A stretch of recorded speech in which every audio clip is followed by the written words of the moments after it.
அனைவருக்கும் வணக்கம். நான் ஜோதிடர் தமிழரசன் பேசுகிறேன். இந்த சேனல் ஃபஸ்ட் டைம் பார்க்குறவங்களா இருந்தீங்கன்னா சப்ஸ்கிரைப் பண்ணிக்கோங்க, பெல் பட்டனை கிளிக் பண்ணிக்கோங்க, ஆளுங்கிற ஆப்ஷன் இருக்கும் அதையும் செலக்ட் பண்ணிக்கோங்க. அப்போ தான் நாங்கள் போடுற பதிவுகள் எல்லாமே உங்களை வந்து சேரும். இன்றைக்கி நம்ம இந்த வீடியோவில் பார்க்க போகிற தலைப்பு, நம்ம எதை பற்றி பார்க்க போகிறோன்னா நட்சத்திர பலன்கள் பற்றி தான் நம்ம இந்த வீடியோவில் பார்க்க போகிறோம். நட்சத்திர பலன்கள் வரிசையில் ரேவதி நட்சத்திரத்தை பற்றி பார்க்க போகிறோம். மீனராசி ரேவதி நட்சத்திரம்.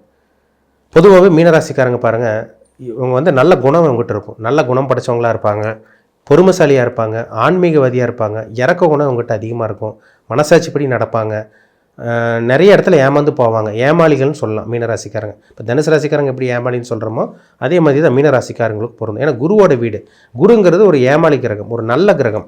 அதனால் தெரிஞ்சே அவங்க ஏமாந்து போவாங்க மீனராசிக்காரங்க. நிறைய நண்பர்கள் சேர்த்து வச்சுருப்பாங்க, நண்பர்களுக்காக எதாக இருந்தாலும் ஹெல்ப் பண்ணால் முன்னாடி போய் நிற்பாங்க. அந்த மாதிரி ஒரு ராசி தான் மீனராசி. அதில் வந்து உங்களுக்கு வந்து பார்த்திங்கன்னா ரேவதி நட்சத்திரம், புதனோட நட்சத்திரம் வந்துடுது. ரேவதி நட்சத்திரம் வந்து உடைபடாத முழுமையான பாதங்கள் கொண்ட நட்சத்திரம். ரேவதி 1, 2, 3, 4 பாதங்கள் உள்ளடக்கிய ராசி தான் மீனராசி. ஒரு சில நட்சத்திரமெல்லாம் வந்து பார்த்திங்கன்னா உடைப்பட்ட நட்சத்திரமாக வரும், ஸ்ப்ளிட் ஆகும். ஒரே நட்சத்திரம் 2 ராசிக்கு ஸ்ப்ளிட் ஆயிரும், 2 ராசிக்கு வந்துடும். ஆனால் ரேவதி நட்சத்திரம் மீனராசிக்கு மட்டும்தாங்க வரும். பொதுவாகவே மீனராசிக்காரங்க, ரேவதி நட்சத்திரக்காரங்க, புதனோடைய நட்சத்திரத்தில் பிறந்தவங்க பாருங்கள் புத்திசாலி தான். புதன்னாலே வந்து பார்த்திங்கன்னா புத்திக்குண்டான கிரகம், அறிவுக்குண்டான கிரகம். அப்போ ரேவதிங்கிறது புதனோடைய நட்சத்திரம். புதனுடைய நட்சத்திரம் வந்து பார்த்திங்கன்னா குருவோட வீட்டில் இருக்குது, மீனராசியில் இருக்குது. அப்போ நல்ல குணம் அவங்ககிட்ட இருக்கும், புத்திசாலியாக இருப்பாங்க, அறிவாளியாக இருப்பாங்க, நல்ல டெக்னிக்கல் மைண்ட் கொண்டவங்களாக இருப்பாங்க. இந்த கம்ப்யூட்டர் ஃபீல்டு, இந்த ஐடி ஃபீல்டில் இருக்கவங்களாம் பாருங்கள் இந்த மீனராசி ரேவதி நட்சத்திரக்காரங்க தான். ஏன்னா புதன்னால புத்திக்குண்டான கிரகம், அறிவுக்குண்டான கிரகம், பயங்கர புத்திசாலியாக இருப்பாங்க. ஒரு சில பேர் படிக்காமல் இருப்பாங்க மீனராசிக்காரங்க, படிப்பு சின்ன வயசுலேயே படிப்பறிவு இல்லாமல் படிப்பெல்லாம் கெட்டு போயிருக்கும். ஆனால் புத்திசாலியாக இருப்பாங்க. படித்த உங்கள்கிட்ட என்ன திறமையோ அறிவு இருக்கோ அத்தனையுமே உங்கள்கிட்ட இருக்கும். மீனராசிக்காரங்க மீனராசி ரேவதி நட்சத்திரக்காரங்கிட்ட இருக்கும். ஏன்னா புதன்னாலே புத்திக்குண்டான கிரகம், வியாபாரத்துக்குண்டான கிரகம், அறிவுக்குண்டான கிரகம். கம்ப்யூட்டர், இந்த கணக்கு வழக்கு, இந்த பேப்பர் பேனா, இந்த ஸ்டேஷ்னரி ஐட்டம் எல்லாமே இந்த புதன் தாங்க. கம்ப்யூட்டர்னாலே புதன் தான். பேப்பர் பென் ஒர்க்கு இது எல்லாம் ஒரு பேப்பர் எடுத்து ஒரு பேப்பரில் வந்து பேனா வச்சு எழுதுறாங்கனாலே அவங்க வந்து பார்த்திங்கன்னா அந்த புதனோட இதில் இருக்காங்கன்னு அர்த்தம். ஏன்னா பேப்பர் பேனா எல்லாமே புதன் தான். இந்த வரைகிறவங்க, இந்த எழுதுகிறவங்க, இந்த எழுத்தாளர்கள், அவங்களுக்கெல்லாம் ஜாதகத்தில் புதன் வலுத்திருக்கும். புதன்கிறது ஒரு புத்திசாலிக்கு உண்டான கிரகம் தான். அப்போ பயங்கர புத்திசாலியாக இருப்பாங்க, இறக்க குணம் கொண்டவங்களாக இருப்பாங்க, நிறைய நண்பர்கள் வச்சுருப்பாங்க. இப்போ மீனராசி ரேவதி நட்சத்திரக்காரங்களை பார்த்தாலே அடுத்தவங்களுக்கு பிடிச்சிரும். இவங்ககிட்ட ஒரு ஈர்ப்பு இருக்கும், ஈர்ப்பு சக்தி இவங்ககிட்ட அதிகமாகவே இருக்குன்னு சொல்லிடலாம். சரிங்களா? ஆனால் கொஞ்சம் குழப்பவாதியாகவும் இருப்பாங்க. அதிகமாக திங்க் பண்ணி ரொம்ப யோசிச்சு கொஞ்சம் குழப்பவாதியாக இருப்பாங்க. ஏன்னா அது நீர் ராசி வேறு, இரட்டை மீன் கொண்ட சின்னம் தான் மீனராசி. கழுவுற மீனில் நழுவுற மீன் சொல்லுவாங்க. ஏதோ பிரச்சனை வந்துச்சுன்னா ஈஸியாக அதை எஸ்கேப்பை நழுவிட்டு போயிட்டே இருப்பாங்க. அந்த மாதிரி ஒரு ராசி தான் மீனராசி. அது புதனுடைய நட்சத்திரம். மீனராசிங்கிற ஒரு நீர் ராசியில் இருக்கனால கொஞ்சம் மனசு வந்து பார்த்திங்கன்னா கொஞ்சம் கலக்கமாகி கொஞ்சம் அப்படியே குழப்பமான சூழ்நிலையில் இருக்கிறவங்களும் இருக்க தான் செய்கிறாங்க. சரிங்களா? குழப்பமும் இவங்ககிட்ட இருக்கும். ஏன்னா நீர் ராசியில் பிறந்தவங்களுக்கு சின்ன அப்படி கடகராசிக்காரங்க எப்படி குழப்பவாதின்னு சொல்கிறோம் அதே மாதிரி தான் மீனராசிக்காரங்களும் கொஞ்சம் சில குழப்பங்கள் அப்பப்போ வந்துட்டு போகும். இருந்தாலும் அவங்க புத்திசாலியாக தான் இருப்பாங்க, அதில் மாற்றமே கிடையாது. நல்ல ஒரு ராசி, நல்ல ஒரு நட்சத்திரம் தாங்க. சரிங்களா? நிறைய மேக்ஸிமம் பாசிட்டிவ் தான், நெகட்டிவ் கிடையாது, மேக்ஸிமம் பாசிட்டிவ் தான் இருக்கும்.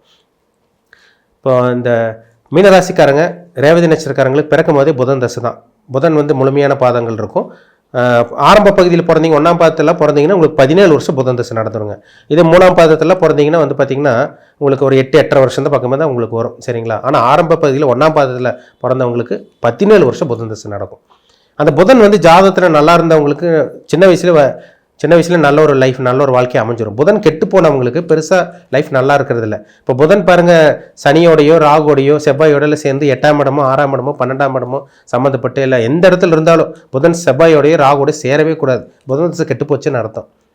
அப்போ கிட்டத்தட்ட அவங்களுக்கு 17 வயசு வரைக்கும் கஷ்டப்படுவாங்க. குடும்ப சூழ்நிலை நல்லா இருக்காது, வறுமையில் வாடுவாங்க, நல்ல ஒரு வீடு அவங்களுக்கு இருக்காது, படிப்பில் கொஞ்சம் பிரச்சனை இருக்கும். படிப்பில் அதையும் தாண்டி வர்றவங்க இருக்காங்க, படித்து வர்றவங்க இருக்காங்க. புதன் நல்லா இருக்கவங்க, புதன் கெட்டு போனவங்களுக்கு சின்ன வயசில் கல்வியில் தடை ஏற்பட்டுரும். ஏன்னா புதன் தான் கல்விக்கு அதிபதியே புதன் தான், அறிவுக்குண்டான கிரகமே புதன் தான், படிப்புக்குண்டான கிரகமே புதன் தான். அப்போ புதன் கெட்டு போயிட்டாருன்னா சின்ன வயசில் புதன் கெட்டு போனவங்களுக்கெல்லாம் பாருங்கள் கல்வி நல்லா, அவங்க படிப்பே அவங்களுக்கு ஏறாது, கல்வி கெட்டு போயிடும், படிப்பு நல்லா இருக்காது. இந்த அரியர்ஸ் வச்சு படிக்கிறாங்க பார்த்தீங்களா, ஜாதகத்தில் பாருங்கள் புதன் கெட்டு போனவங்களுக்கு தான் இருப்பாங்க. 17 வயசுக்கு அப்புறம் பார்த்தீங்கன்னா உங்களுக்கு கேது திசை வரும். கேது வந்து 7 வருஷம் திசையை நடக்கும். கிட்டத்தட்ட வந்து பார்த்தீங்கன்னா 24 வயசு வரைக்கும் உங்களுக்கு கேது திசை நடக்கும். அந்த கேது வந்து ஒரு மாற்றத்தை கொடுக்கும். 24 வயசு வரைக்கும் ஒரு கேது வந்து ஒரு சேஞ்சை கொடுக்கும் உங்களுக்கு. சரிங்களா? கேது நல்ல இடத்துல இருந்தால் நல்ல மாற்றமாக இருக்கும், கெட்ட இடத்துல இருந்தால் கெட்ட விஷயங்கள் தான் உங்களுக்கு அந்த 24 வயசு வரைக்கும் உங்களுக்கு நடக்குங்கிறதுல சந்தேகமே கிடையாது. அதுக்கப்புறம் ஒரு சுக்கிர தசை, அதுதான் உங்களுக்கு முக்கியமான தசை. உங்களுக்கு அந்த 24-25 வயசில் வரக்கூடிய சுக்கிர தசை தான் உங்களுக்கு ஒரு யோகமான தசையாக இருக்கும். 24 வயசில் சுக்கிர தசை வந்துச்சுன்னா 44 வயசு வரைக்கும் உங்களுக்கு சுக்கிர தசை தாங்க. அந்த சுக்கிரன் வந்து நல்ல இடத்துல இருந்துட்டாருன்னா கொட்டி கொடுக்கும். அந்த 20 வருஷம் ராஜ வாழ்க்கை கொடுக்கும் உங்களுக்கு. ஒரு சில பேர் பாருங்கள் 24 வயசுக்கு அப்புறம் 24-25 வயசுக்கு அப்புறம் வாழ்க்கை மாறுதுன்னு சொல்கிறாங்க. சார் எங்களுக்கு 24-25 வயசுக்கு அப்புறம் தான் வாழ்க்கையை மாறிச்சு, அதுக்கப்புறம் தான் எங்கள் வாழ்க்கையே நல்லா இருந்தது, நாங்கள் 25 வயசுக்கு அப்புறம் தான் கல்யாணமே எங்களுக்கு நடந்தது, சுக்கிர தசையில் தான் எங்கள் வாழ்க்கையை பார்க்குறோன்னு சொல்கிறாங்க. ஏன்னா சுக்கிரன் வந்து இல்லற வாழ்க்கைக்கு உண்டான கிரகமே சுக்கிரன் தான். தாம்பத்திய சுகம் கொடுக்குற கிரகம் சுக்கிரன் தான். சொகுசு கொடுக்குற கிரகம் சுக்கிரன் தான். வண்டி வாகனத்துக்கு உண்டான கிரகம் சுக்கிரன் தான். சுக்கிரன் 4ஆம் இடம்ல சம்மந்தப்பட்ட நல்ல வாகனம் அவங்களுக்கு அமைஞ்சிடும். 7ஆம் இடத்துல சுக்கிரன் இருந்தால் நல்ல வாழ்க்கை துணை அவங்களுக்கு அமையும். 10ஆம் இடத்துல சுக்கிரன் சம்மந்தப்பட்ட நல்ல தொழில் அவங்களுக்கு அமைஞ்சிடும். 6ஆம் இடத்துல சுக்கிரன் சம்மந்தப்பட்ட நல்ல வேலை அவங்களுக்கு கிடச்சிடும். ஆனால் சுக்கிரன் ராகுவோட சம்மந்தப்பட்ட வேலை இழக்கிற மாதிரி வந்துடும். 10ல் சுக்கிரன்றது ராகுவோட சம்மந்தப்பட்டனா தொழில் வந்து க்ளோஸ் பண்ணிவிட்டு வேற ஒரு தொழில் மாற்றி அதில் நஷ்டம் ஏற்படுற மாதிரி வரும். அப்போ சுக்கிரன் பாருங்கள் எந்த அளவுக்கு ஒரு அமைப்பில் இருக்காருன்னு பாருங்கள். சுக்கிரன் ராகுவோட சேர்ந்துச்சுன்னா சுக்கிரன் கெட்டுட்டாருன்னு அர்த்தம். சுக்கிரன் சனியோட சேர்ந்து சுக்கிரன் அவுட் ஆகிட்டாருன்னு அர்த்தம். சுக்கிரன் குருவோட பார்வையில் இருக்கலாம். சுக்கிரன் வந்து பார்த்தீங்கன்னா வளர்பிறை சந்திரனோட தொடர்பில் இருக்கலாம். சுக்கிரன் நல்ல ஸ்தானத்தில் இருக்கணுங்க. 1-5-9 இருக்கணும், இல்லை 1-4-7-10 இருந்தால் கூட தப்பு கிடையாது. சுக்கிரன் நல்ல ஒரு இடத்துல இருந்தால் பிரச்சனையே கிடையாது. உங்கள் வாழ்க்கை அருமையான ஒரு வாழ்க்கையாக அந்த 24 - 44 வயசு வரைக்கும் உங்கள் வாழ்க்கையை அடுத்த கட்டத்துக்கு போயிடும். சொகுசு கொடுக்குற கிரகமே சுக்கிரன் தாங்க. இல்லற வாழ்க்கைக்கு உண்டான கிரகமே சுக்கிரன் தான். தாம்பத்தியத்துக்கு உண்டான கிரகம் சுக்கிரன் தான். கணவன் மனைவி அந்யோன்யமாக இருக்கணும்னா சுக்கிர தசை இல்லை சுக்கிரன் நல்லா இருந்தால் தான் இல்லற வாழ்க்கை நல்லா இருக்கும். இல்லைன்னா திருமண வாழ்க்கை நல்லாலாம் போகும். அந்த 44 வயசு வரைக்கும் கிட்டத்தட்ட வந்து பார்த்திங்கன்னா 44-45 வயசுக்கு அப்புறம் வந்து சூரிய தசை வரும். சூரிய தசையில் ஒரு சில பேருக்கு அந்த அதிகார பதவி, பெரிய மனிதர்களோட தொடர்பு கிடைக்கிறது, அரசியல் இருக்கவங்க அரசியல்வாதிகளில் நல்ல ஒரு டைம் வந்திருக்குன்னா அவன் ஜாதகத்தில் சூரியன் நல்லா இருக்குன்னு அர்த்தம். கவர்மெண்ட்டோட கான்ட்ராக்ட் எடுத்து பண்ணிகிட்டு இருக்கவங்க, கவர்மெண்ட்டோட லிங்கில் இருக்கவங்க, பெரிய மனிதர்களோட தொடர்பில் இருக்கவங்களாம் பாருங்கள் அந்த சூரியன் வந்து ஜாதகத்தில் நல்லா இருப்பார். 6 வருஷம் 44 உங்களுக்கு கிட்டத்தட்ட 50 வயசு வரைக்கும் உங்களுக்கு சூரிய தசை நடக்கும். அதுக்கப்புறம் உங்களுக்கு சந்திர தசை ஒரு 10 வருஷம், சந்திர தசை ஒரு 10 வருஷம், அப்புறம் செவ்வாய் தசை 7 வருஷம். அது நல்ல இடத்துல இருந்தால் உங்களுக்கு நல்ல பலன் கொடுக்கும். கெட்ட அமைப்பில் இருந்தால் கெடுதலான விஷயங்கள் கொடுக்குங்கிறதுல டவுட்டே கிடையாது. ஆனால் உங்களுக்கு முக்கியமான அந்த பருவ வயதில் வர ஒரு நடுத்தர வயதில் வரக்கூடிய சுக்கிர தசை தான் உங்கள் வாழ்க்கையை தீர்மானிக்கும். கிட்டத்தட்ட 40 வயசு வரைக்கும் உங்களுக்கு சுக்கிர தசை தான் நடக்கும். 40-44 வயசு வரைக்கும். அது என்ன பாதத்தில் பிறந்திருக்கீங்கன்னு பாருங்கள். 1ஆம் பாதத்தில் பிறந்தீங்கன்னா அதுக்கு தகுந்த மாதிரி பலன் மாறும். 4ஆம் பாதத்தில் பிறந்தீங்கன்னா சுக்கிர தசை கொஞ்சம் முன்னாடியே வந்துடும். 3ஆம் பாதத்தில் பிறந்தீங்கன்னா சுக்கிர தசை கொஞ்சம் முன்னாடியே வந்துடும். அது நட்சத்திர பாதத்துக்கு தகுந்த மாதிரி. சரிங்களா? ஆனால் பொதுவாகவே மீனராசி ரேவதி நட்சத்திரக்காரங்க இளம் வயதில் கொஞ்சம் கஷ்டப்பட்டாலும் நடுத்தர வயதுக்கு மேலே தான் கொஞ்சம் நல்லா இருக்குங்கிறது உண்மை. ஒரு சில பேர் 30-40 வயசு வரைக்கும் கொஞ்சம் கஷ்டப்படுறாங்க. அதுக்கு காரணம் அவங்க ஜாதகத்தில் சுக்கிரனும் கெட்டு போயிட்டாரு, மற்ற கிரகங்களெல்லாம் சாதகம் இல்லாமல் லக்னாதிபதியில் கெட்டு போயிட்டாருன்னா வாழ்க்கை ஃபுல்லாகவே அவங்களுக்கு போராட்டமாக ஒரு நல்ல ஒரு வாழ்க்கை அவங்களுக்கு அமையாமே போயிடுது. அதுதான் கர்மான்னு சொல்கிறது. சரிங்களா? உங்கள் பிறப்பு ஜாதகத்தில் நீங்கள் என்ன வயசில் இருக்கீங்க, உங்களுக்கு என்ன தசாபுத்தி போகுது, உங்களுக்கு நடக்கிற தசாபுத்தி உங்களுக்கு சாதகமாக இருக்கா பாதகமாக இருக்கா, உங்களுக்கு நல்லது செய்ய போதா கெட்டது செய்ய போதா, அதை பாருங்கள். அதுதாங்க ரொம்ப முக்கியம். நான் இப்போ ஒரு சம்பவம் நடந்துகிட்ருக்கு, நல்ல விஷயமா இருந்தாலும் சரி கெட்டதாக இருந்தாலும் சரி. இப்போது நல்ல விஷயமா நடந்துகிட்ருக்கு, வீடு வாங்குறீங்க, வண்டி வாங்குறீங்க, வாகனம் வாங்குறீங்க, சொத்து சேர்த்திட்டீங்க, லைஃப் நல்லா இருக்குது, பிஸ்னஸ் பண்ணிகிட்ருக்கீங்க, நல்ல ஒரு ப்ரொமோஷனில் நல்ல ஒரு வேலையில் இருக்கீங்க. ஜாதகத்தில் கிரகங்கள் உங்களுக்கு சாதகமாக பாசிட்டிவாக இருக்குதுன்னு அர்த்தம்.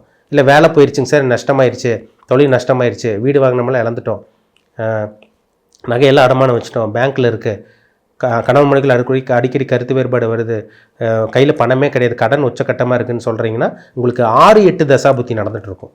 6ஆம் அதிபதி தசாபுத்தி 8ஆம் அதிபதி தசாபுத்தி நடந்துகிட்டு இருக்கவங்க தான் துன்பத்தில் இருப்பாங்க. அதுவும் அந்த அஷ்டம சனி 7.5 சனியில் வந்தால் இன்னும் அவுட்டுன்னு சொல்லலாம், சுத்தம்னு சொல்லலாம்.